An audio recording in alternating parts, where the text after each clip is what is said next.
السلام علیکم ورحمۃ اللہ۔ دوستو، جو کام صبح میں نہیں کر پائے وہ شام کو کر لیجئے گا، جو کام دن میں نہیں کر پائے وہ رات میں کر لیجئے گا، جو آج نہیں کر پائے وہ کل کر لیجئے گا، جو اس ہفتے نہیں کر پائے وہ اگلے ہفتے کر لیجئے گا، جو کام اس مہینے نہیں کر پائے وہ اگلے مہینے کر لیجئے گا، جو اس موسم میں نہیں کر پائے وہ اگلے موسم میں کر لیجئے گا، اور جو کام اس سال نہیں کر پائے وہ اگلے سال کر لیجئے گا۔ لیکن مایوس ہو کر مت بیٹھیے، اللہ سے مدد مانگتے رہیے، کوشش جاری رکھیے، پرعزم رہیے اور اللہ پر بھرپور بھروسہ رکھیے، کیونکہ وہی کوششوں کو برابر بنانے والا ہے اور نتیجہ خیز بنانے والا ہے۔ دوستو، نئے سال کے اس موقع پر میں آپ حضرات کے ساتھ صحیح مسلم کی ایک حدیث شیئر کرنا چاہوں گا۔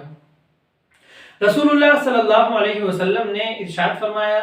المؤمن القوی خیر واحب الی اللہ من المؤمن الضعیف وفی کل خیر احرص علی ما ينفعک واستعن باللہ ولا تعجز وإن أصابك شيء فلا تقل لو أني فعلت كان كذا وكذا ولكن قل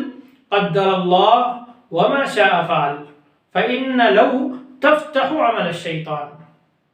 یعنی طاقتور مومن کمزور مومن سے زیادہ اچھا اور اللہ کو زیادہ محبوب ہوتا ہے، لیکن اچھائی دونوں میں ہی ہے۔ تم اس قول و عمل کی حرص رکھو جو فائدے مند ہو، اللہ سے مدد مانگتے رہو اور اپنے مقصد کے حصول کے لیے اپنی طرف سے ہر ممکن کوشش کرو۔ اگر تمہارے ساتھ کوئی ناخوشگوار بات پیش آئے تو یہ مت کہو کہ اگر میں ایسا کرتا تو ایسا ہو جاتا، بلکہ یوں کہو جو کچھ ہوا وہی اللہ کو منظور تھا، اللہ نے ایسا ہی ہمارے حق میں لکھا تھا، جو اللہ نے چاہا وہی اس نے کیا، کیونکہ اگر مگر کرنا شیطان کے دروازے کو کھول دیتا ہے۔ صحیح مسلم حدیث نمبر 2664۔